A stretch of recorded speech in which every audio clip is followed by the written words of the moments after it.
I used to believe that peace was loud, that it would announce itself with certainty, with clarity, with a feeling so obvious I wouldn't question it. I thought safety would feel like fireworks or promises or some undeniable sign that said, "This is it. You can rest now." I was wrong. Peace was quiet, and that's why I didn't notice how fragile it was. When I met Lucas Kane, my life wasn't falling apart. That's important. I wasn't desperate or lonely or looking for someone to save me. I had a job I tolerated, a small apartment I'd finally made my own, and a routine that worked. I wasn't chasing love. I wasn't running from pain. I thought that meant I was ready. Lucas entered my life gently. No dramatic entrance, no instant obsession. He was simply there, consistent, calm, observant in a way that made me feel seen without being examined. We met through Jamie, my best friend, my anchor, the person who'd watched me rebuild myself more times than I like to admit. She de-invited me to an opening at a small gallery downtown. I almost didn't go. I was tired, emotionally and physically, and the idea of pretending to be social felt like work. But Jamie had that tone in her voice, the one that meant please show up for me, so I went. Lucas was leaning against a concrete pillar when I first noticed him. Not trying to be impressive, not scanning the room, just watching.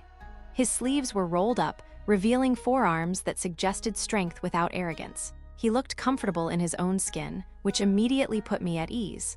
We didn't talk for nearly 20 minutes. When we finally did, it was about something insignificant.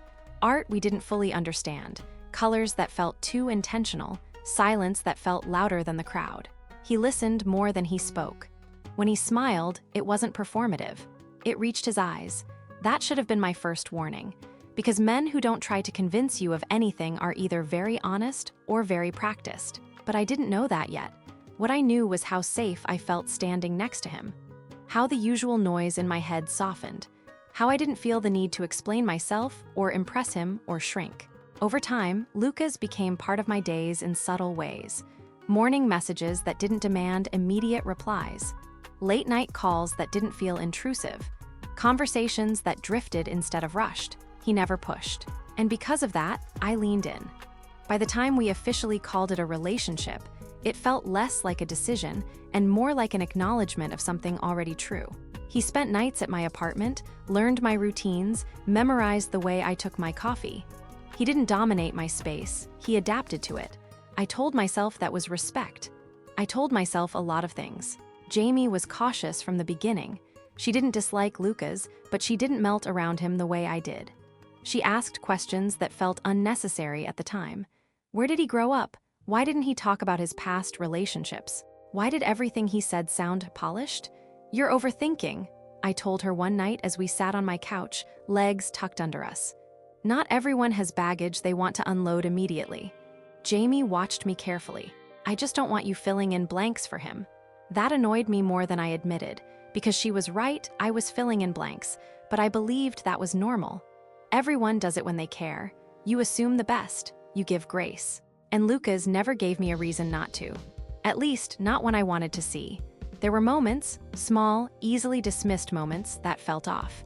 His phone always face down. His tendency to go quiet when certain topics came up. His ability to redirect conversations without me realizing he'd done it. But he was kind. He was attentive. He showed up when it mattered. So I chose comfort over curiosity.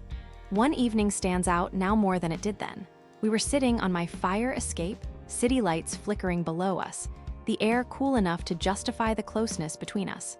Lucas had his arm around my shoulders, his thumb tracing absent-minded patterns against my skin. "You ever think about how fragile things are?" he asked suddenly. I laughed softly. "That's a weird question. Not in a bad way," he said, "just how easily something good can change without warning." I turned to look at him. His expression was unreadable, not sad, not distant, just thoughtful. "Why would you bring that up?" I asked. He shrugged. "Guess I'm just aware of how fast people turn on each other." That should have unsettled me. Instead, I squeezed his hand and said, "I'm not going anywhere." I meant it. That's the part that still hurts. Lucas smiled, then slow, controlled. "I know." Looking back, that smile didn't mean what I thought it did. Weeks passed. Life continued. Love settled into something steady and believable. I started imagining a future that included him without consciously deciding to. And then, without warning, a name entered my life. Serena. It happened casually, the way all important things do before they ruin you. We were at a cafe one afternoon when Lucas stiffened beside me. Just slightly, barely noticeable, but I noticed. I always notice shifts in people I care about. He followed my gaze toward the door. A woman had just walked in, confident, elegant, impossibly composed. She scanned the room with practiced ease, her eyes landing on Lucas for half a second too long. Something passed between them, not recognition, not surprise, understanding. "Do you know her?" I asked lightly. Lucas hesitated, just long enough. "Yeah," he said, "an old friend." The word old sat strangely in the air. Serena approached our table moments later, smiling as if she'd stepped into a scene she already understood. "Ava, right?" she said, extending her hand before Lucas could introduce us. My stomach dropped. "Yes," I replied, forcing a smile as I shook her hand. "I've heard so much about you," Serena said, eyes never leaving mine. I hadn't heard a single thing about her. And in that moment, I felt it. Not jealousy, not fear. Something colder. Something that told me this wasn't a coincidence, and that whatever piece I thought I had was already cracking. I just didn't know yet how deep the fracture would go. That night, alone in my apartment, I replayed Serena's smile over and over, until I realized Lucas had avoided one question entirely, and I couldn't stop wondering why. I didn't sleep that night, not because of Serena herself, at least that's what I told myself, but because of the way Lucas had gone quiet afterward. Not withdrawn, not distant, just carefully normal. There's a difference, and once you've learned it, you can't unlearn it. He kissed me goodnight the same way he always did. He asked if I was comfortable. He wrapped an arm around me when we lay down.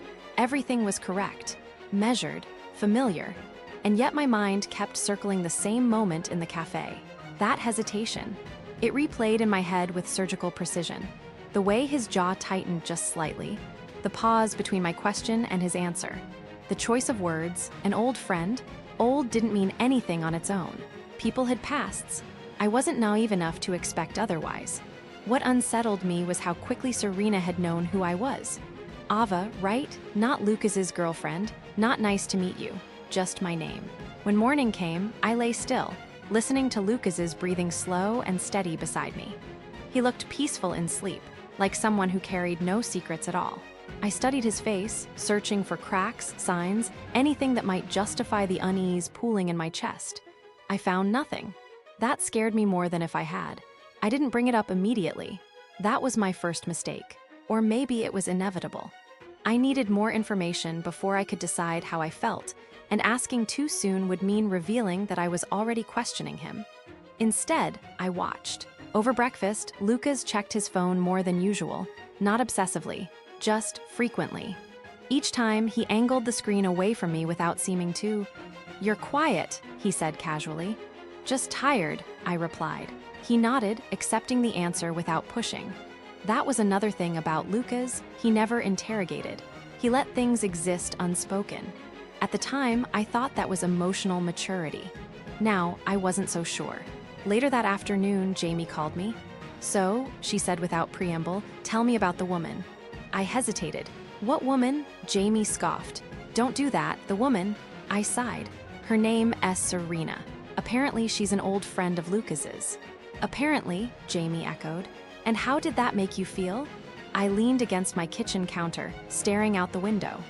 Like I walked into the middle of something I wasn't invited to. Jamie was quiet for a moment. Did he explain? Not really. I didn't ask. Why not? Because I was afraid of what he'd say, or worse, how easily he'd say it. I didn't want to seem paranoid, I said. Jamie didn't hesitate. "You're allowed to ask questions in your own relationship, Ava." I knew that. I did. But knowing something intellectually doesn't always make it emotionally accessible. "I'll talk to him," I promised, though even as I said it, I wasn't sure when or how. The opportunity came that evening. Lucas cooked dinner, something simple and thoughtful. He always remembered the small things. What spices I liked, how I preferred my vegetables just shy of soft. It was hard to reconcile that care with suspicion. We ate at the small table near the window, the city humming quietly below us. "So," I said, forcing my voice to sound casual, Serena seemed confident. Lucas smiled faintly. She always has been. Always, my stomach tightened. How long have you known her? There it was, the opening. The question I'd been circling all day. Lucas didn't freeze. He didn't look guilty. He leaned back in his chair, considering. Years, he said. We used to run in the same circles. What kind of circles? His gaze met mine, steady and unreadable. Professional, social, it's complicated. That word again. Complicated was becoming a pattern. Does she know a lot about me? I asked. He hesitated, there it was again, then shook his head. Not really, just what people share. What people? I pressed gently. Lucas smiled, reached across the table, and squeezed my hand. Ava, is this bothering you? Yes, but I didn't say that. I just don't like feeling out of the loop, I said instead. He nodded slowly. That's fair. But he didn't elaborate. He didn't offer reassurance beyond tone and touch. He didn't fill in the gaps. He let them remain. That night, I lay awake again, my thoughts louder than the city outside. I replayed the conversation, searching for meaning in what wasn't said. The next few days confirmed that something had shifted. Lucas became harder to read. Still present, still attentive, but his focus drifted at times. He took calls in other rooms. He left earlier than usual. He seemed distracted, as if managing multiple versions of the same story. I didn't confront him. Instead, I started noticing patterns. One afternoon, while Lucas was in the shower, his phone buzzed on the counter. I wasn't trying to snoop, I swear I was, but the screen lit up and I saw the name before I could look away. Serena. No message preview, just the notification. My heart pounded so loudly I was sure he'd hear it through the running water. I didn't touch the phone. I didn't move. I just stood there, staring, as if the device itself had accused him of something unspeakable. When Lucas came back into the room, I was sitting on the bed, expression neutral. Everything okay? He asked. Yes, I lied. He kissed my forehead, completely at ease. That was when I realized the most unsettling thing of all. Lucas wasn't afraid of me finding out. He was confident I wouldn't ask. And maybe, in that moment, he was right. That night, as he slept beside me, I stared at the ceiling and understood something fundamental about myself.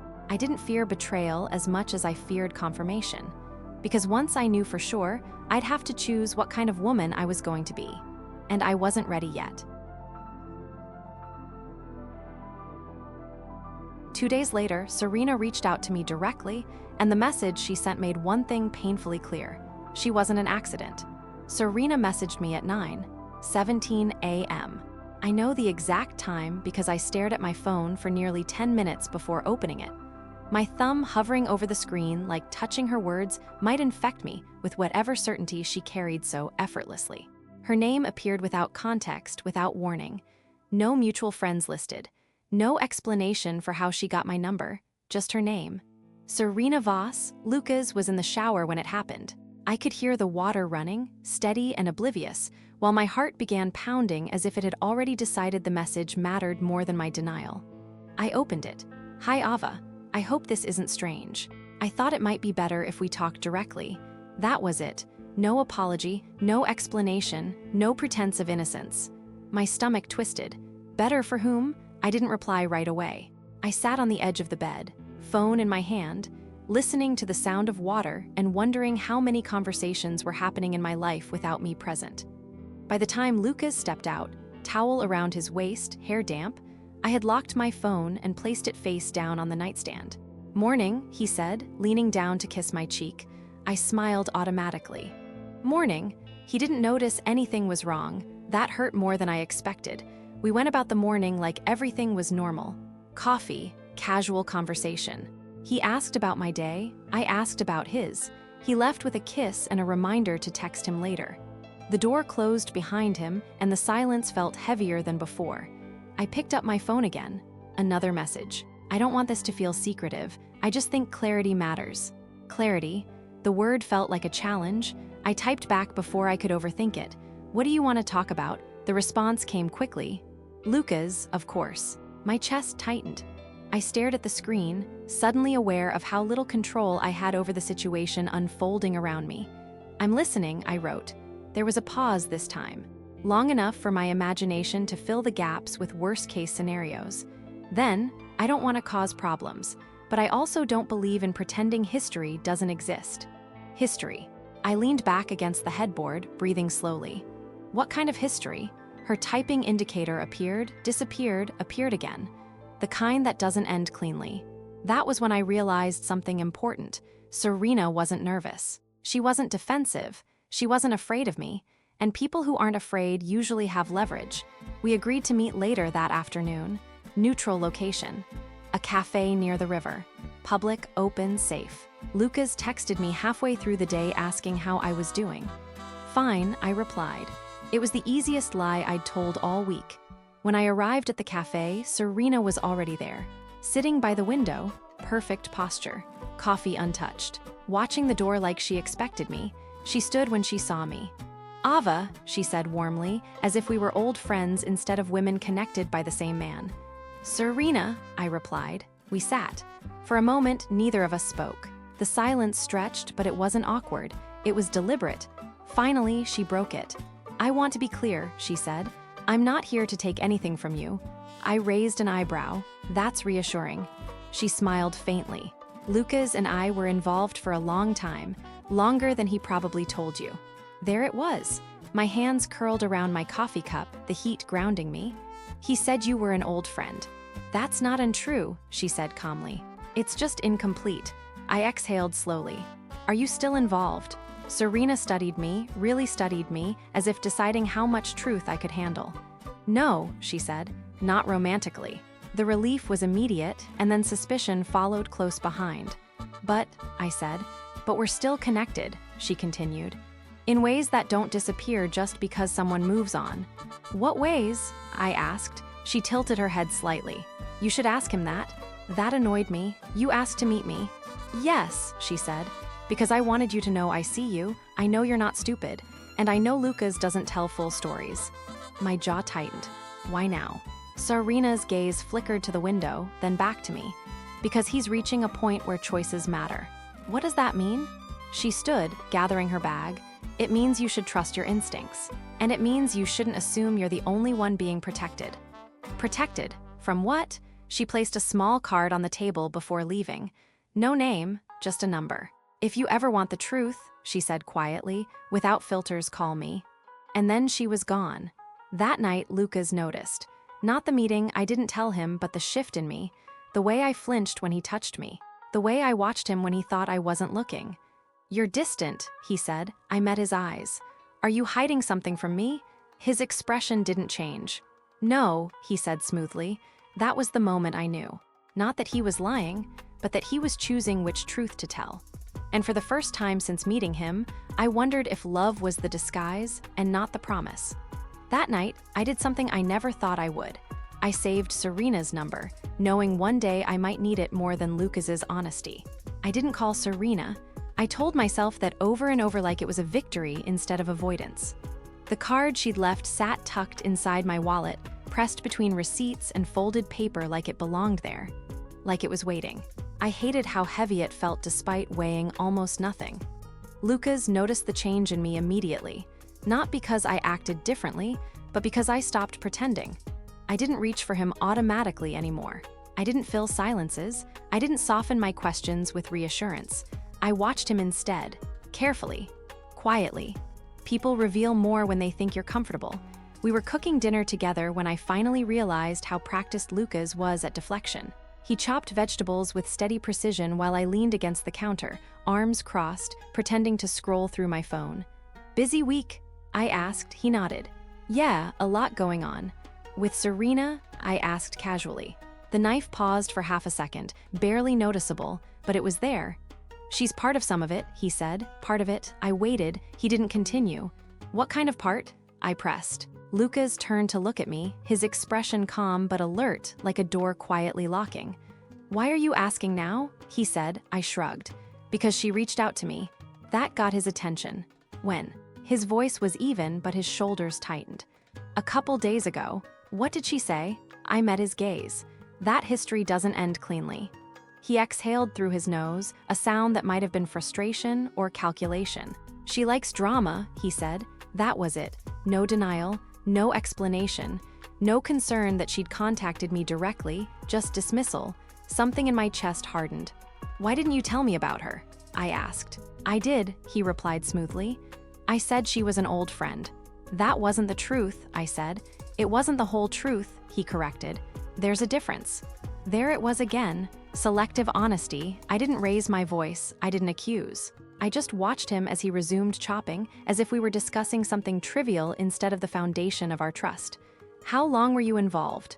I asked. He hesitated. "Too long." "A few years," he said finally. "And why did it end?" Lucas set the knife down carefully, too carefully. "Because it needed to," he said. "That's not an answer.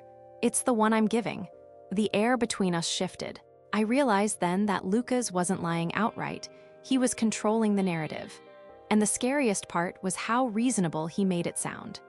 That night, after he fell asleep, I lay awake replaying the conversation. Not what he said, but what he didn't. He never said he loved me. He never said Serena didn't matter. That hit harder than anything Serena had said. "What do you mean?" I asked quietly. "I mean he believes you'll stay," she said. "And people only gamble when they're confident of the outcome." That night I did something small, but irreversible. While Lucas showered, I opened his laptop. I didn't dig. I didn't search. I just watched the notifications. Serena's name appeared again. No message preview, just presence. And suddenly I understood. This wasn't about cheating, not yet. This was about power. And I was the only one who didn't know the full rules. I did confront Lucas that night, but I made a decision that would quietly shift the balance between us forever. I did confront Lucas. That was the part that surprised even me. I didn't slam doors or demand answers or accuse him of things I couldn't yet prove. Instead, I did something quieter and far more dangerous. I stopped giving him the benefit of my doubt. There's a moment, I think, when trust doesn't break all at once. It thins. It stretches until it's translucent. You can still see the shape of what it used to be, but it no longer protects you from anything sharp. That's where I was. Lucas noticed the shift, of course. He always noticed changes in patterns, even small ones.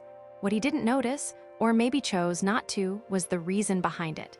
I became observant in a way that no longer felt passive. I started tracking time, his departures, his returns, the pauses before he answered simple questions.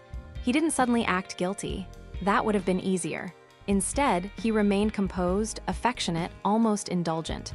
He cooked. He touched my back when he passed me in the hallway. He asked about my day. But there was something rehearsed in it now, like a performance refined through repetition. One evening, as we sat on the couch pretending to watch a movie, his phone buzzed again. He reached for it immediately, too quickly, then seemed to catch himself and relaxed. "Work," he said casually. I nodded. "Of course." He smiled at me, satisfied. That smile told me everything. Later that night, after he fell asleep, I slipped quietly out of bed and stood by the window, city lights flickering like a warning system I'd ignored too long. I took out my wallet. Serena's card stared back at me. I didn't call her, not yet. Instead, I did something else. I created distance. Subtle at first, harmless looking. I started staying late at work, spending more time with Jamie, turning down plans with Lucas without offering explanations. I stopped over-explaining my feelings, stopped smoothing over discomfort. I wanted to see how he reacted when I wasn't easy. The answer unsettled me. He didn't chase. He didn't panic. He adjusted. That told me he was used to shifting dynamics, used to maintaining control regardless of emotional temperature. Jamie noticed immediately. "He's not asking why you're pulling back," she said one afternoon as we sat in a cafe. "That's not confidence, that's strategy." I stirred my coffee, watching the milk swirl. "So what do I do?" Jamie met my eyes. "You decide whether you want the truth or just the illusion of safety." That night, Lucas brought up Serena himself. "I ran into her today," he said, as if mentioning an old colleague. Something cold slid down my spine. "Oh," I replied. "She asked how you were." That was a lie. I could feel it. Not because I knew for certain, but because he didn't look at me when he said it. "What did you tell her?" I asked. "That you're great," he replied smoothly. I smiled. "Of course." Later, as we got ready for bed, I watched him in the mirror. The calm efficiency, the ease with which he inhabited his own story. I wondered how many women had believed him before me. Sleep didn't come easily. Around 2 a.m., I finally did it. I texted Serena. If you're still open to honesty, I'm listening. The response came instantly. I was wondering how long it would take. We didn't meet this time, we talked. Late-night truths feel different, sharper, less filtered. Serena didn't rush, she didn't unload. She answered only what I asked. Yes, she and Lucas had been together for years. Yes, their relationship was built on ambition as much as emotion. No, it hadn't ended because they stopped caring. It ended because one of us wanted more control, she said. Who? I asked. She paused. Both of us, she answered honestly. But he was better at pretending he didn't. That stuck with me. Why are you telling me this? I asked. Because you're standing where I once stood, she said. And because he hasn't changed as much as you think. When the call ended, I sat in the dark, phone heavy in my hand. I didn't feel jealous. I felt informed. And knowledge is power, if you're willing to use it. The next morning, Lucas kissed me goodbye like nothing had shifted. But it had. Because now I knew something he didn't. I knew exactly what kind of man he was.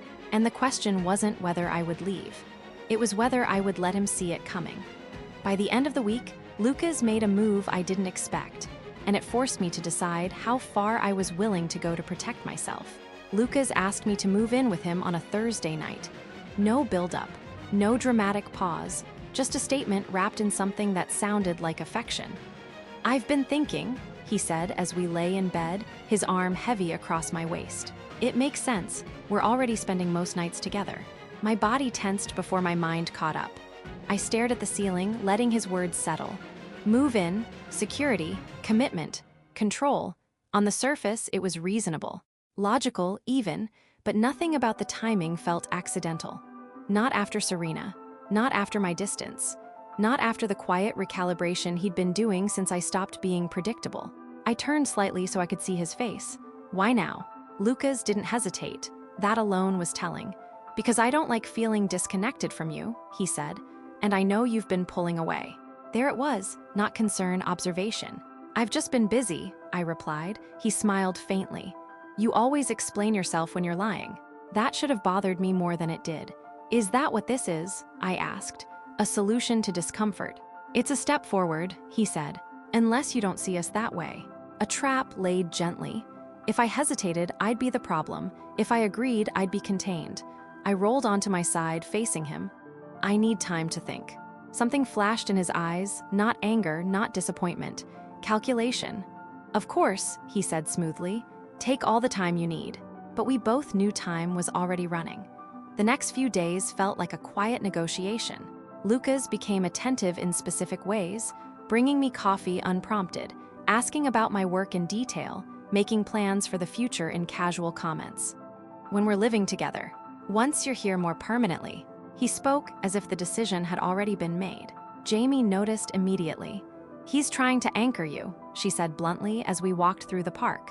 People don't push for closeness when they feel secure. I stopped walking. What if I'm wrong? Jamie turned to face me. Then you slow down anyway.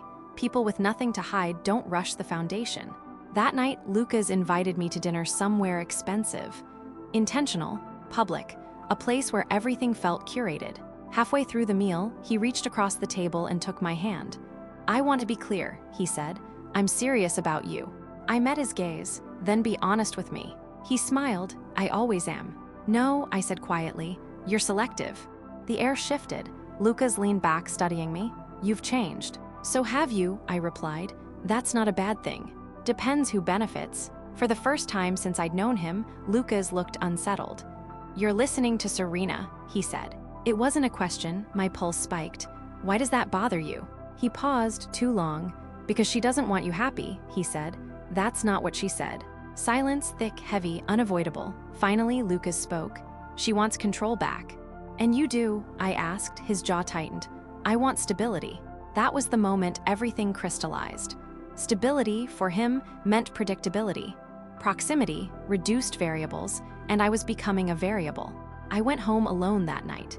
For the first time since we'd started dating, I chose space without apologizing for it. When I got to my apartment, I stood in the quiet and realized something terrifying and freeing at the same time. Lucas wasn't the storm. He was the structure that trapped you inside it. I texted Serena one final question before putting my phone down. If I stay, does it get quieter or smaller? Her response came minutes later. Both. I slept better than I had in weeks. Because clarity, even painful clarity, feels like oxygen. And I knew now that whatever came next wouldn't be accidental. It would be chosen. The next morning, Lucas made a decision for both of us, and it forced me to decide whether I would finally push back or disappear quietly. Lucas showed up at my apartment unannounced the next morning. I knew it was him before I even checked the door. There was a specific rhythm to his knock, confident, unhurried, like someone who assumed they belonged on the other side. I stood still for a moment, heart pounding, reminding myself that I didn't owe him anything just because he was used to access. When I opened the door, he smiled like everything was normal. "Good morning," he said, holding up a paper bag. "I brought coffee." Of course he did. "Can we talk?" he asked, already stepping inside. That should have been my answer right there, but I let him in, not because I was weak, because I wanted to see what he would do when I didn't meet him halfway. He moved through my apartment like he always had, comfortable, familiar, assessing. He placed the coffee on the counter, glanced around, noted the subtle changes. The suitcase I hadn't unpacked yet, the extra space on the dresser where his things usually sat. "You didn't come home last night," he said casually. "I needed space." He nodded as if he'd expected that response. "You don't usually." "I don't usually feel managed," I replied. That made him stop. He turned slowly, studying me. "Managed? You deciding what's important enough to tell me," I said. "You deciding the pace, the rules." Lucas exhaled. "You're making this bigger than it is." "No," I said quietly. "I'm finally seeing it for what it is." Silence filled the room. When he spoke again, his voice was softer. "I don't want to lose you." That was new, but even then, something felt off, not the words, but the framing. Lose, as if I were an asset, not a person. "Then stop trying to contain me," I said. He stepped closer. "I'm trying to protect what we have."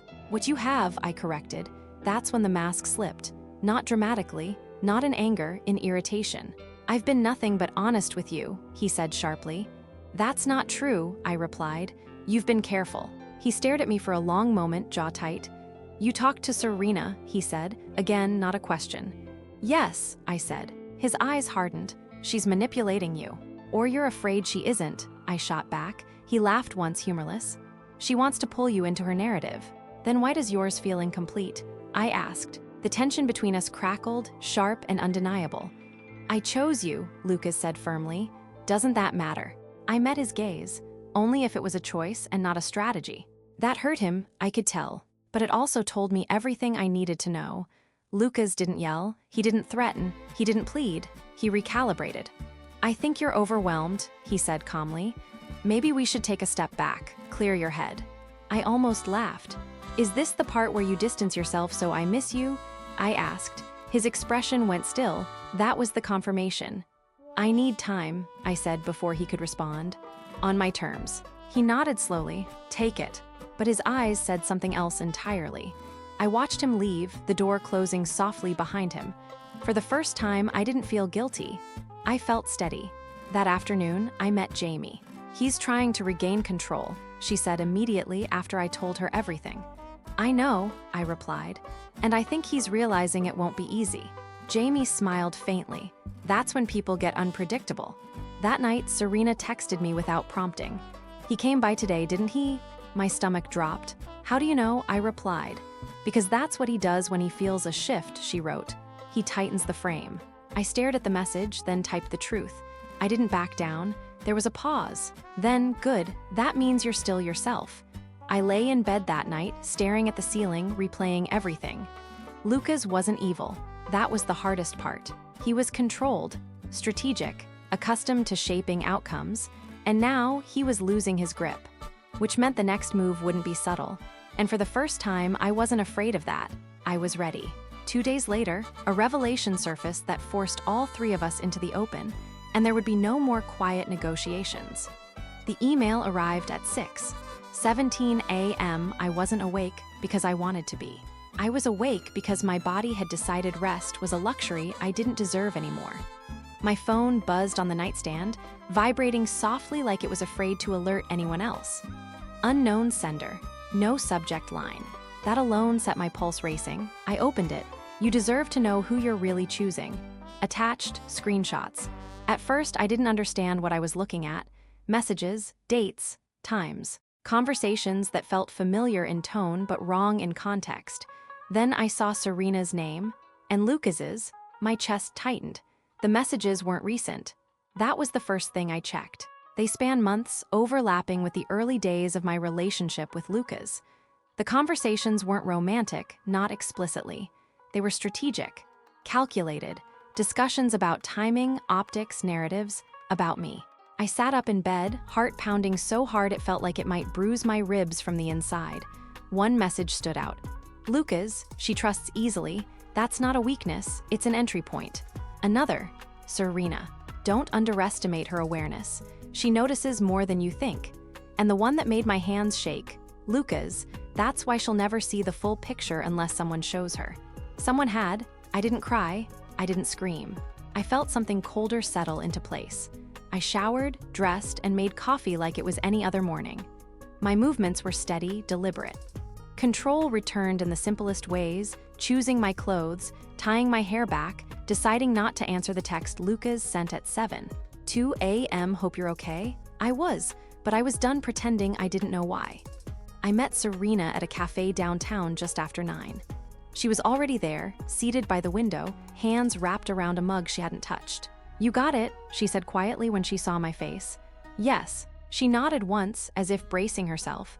I didn't send it. I know, I said, and I did. Whoever sent it wanted chaos. Serena wanted truth, but on her terms. Did you know? I asked. She met my gaze. Enough to know you deserved better. That's not an answer. She exhaled slowly.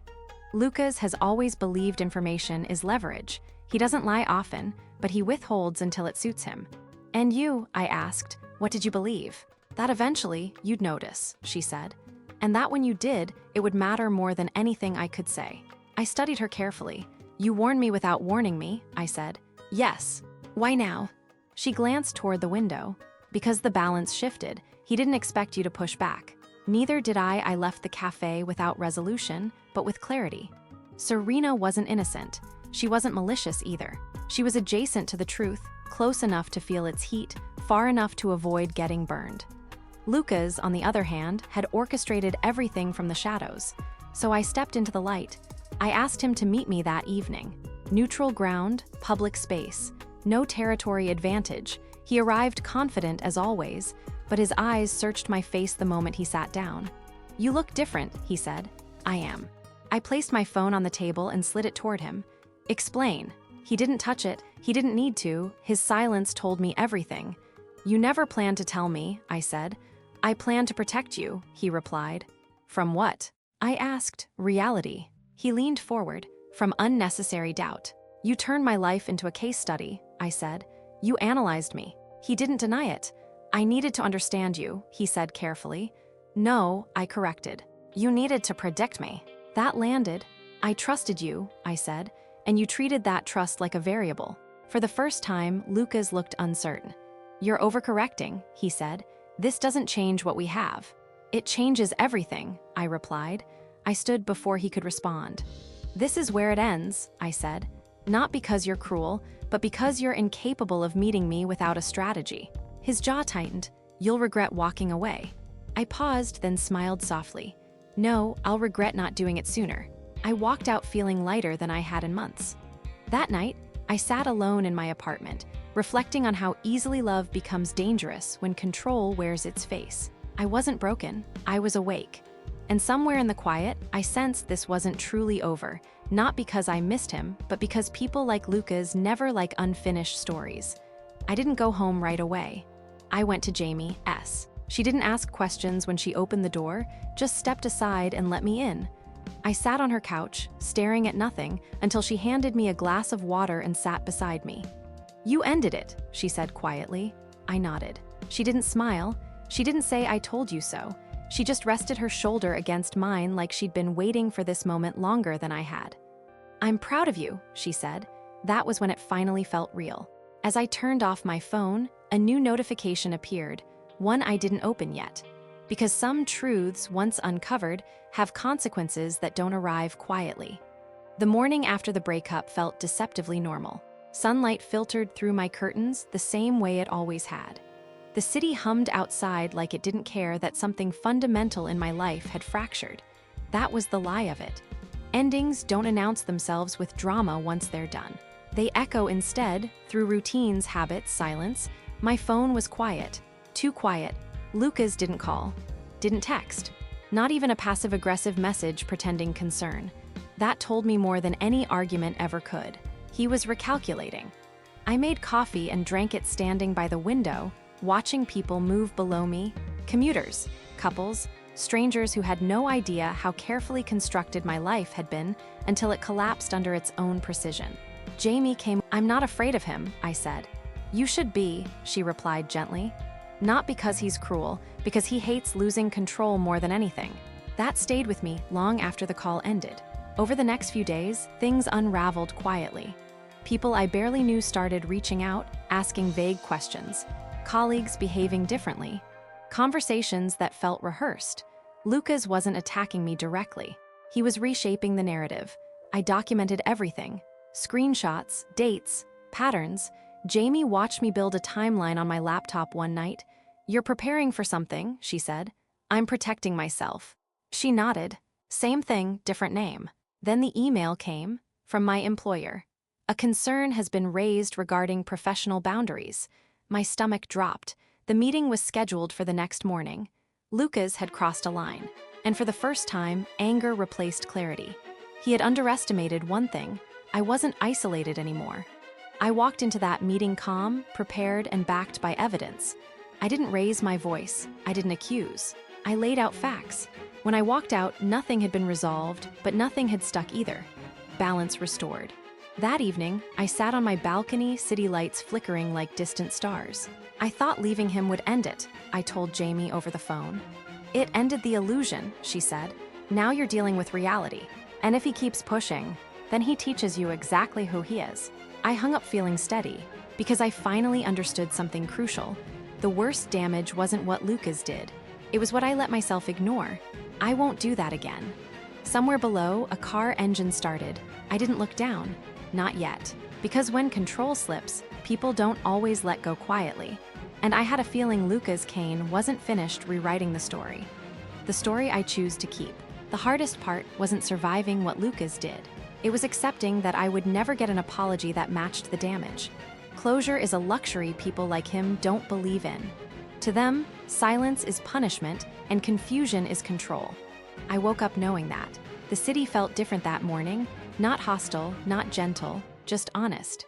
I dressed slowly, deliberately, not for anyone else, for myself. There was power in choosing what version of me walked out the door. Jamie met me downstairs with coffee already in hand. "You ready?" she asked. "As I'll ever be." We walked together, the kind of quiet that doesn't need to be filled. She didn't ask where we were going. She trusted that I knew I did. The cafe on 8th Street had always been neutral ground. Lucas and I used to meet clients there, used to sit across from each other pretending we were equals. Today, I sat alone. I didn't expect him to show up, but of course he did. He looked exactly the way he always had, composed, sharp, curated. The kind of man who believed presentation was protection. "Ava," he said, like my name still belonged to him. "Lucas."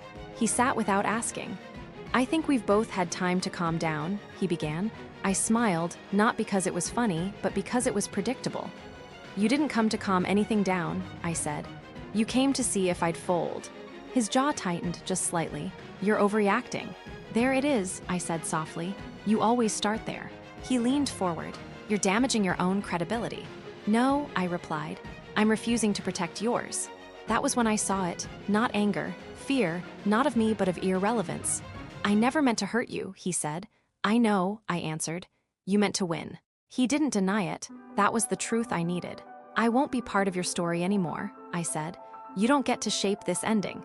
He stood abruptly. "You'll regret this." "Maybe," I said, "but it'll be my regret." He left without another word.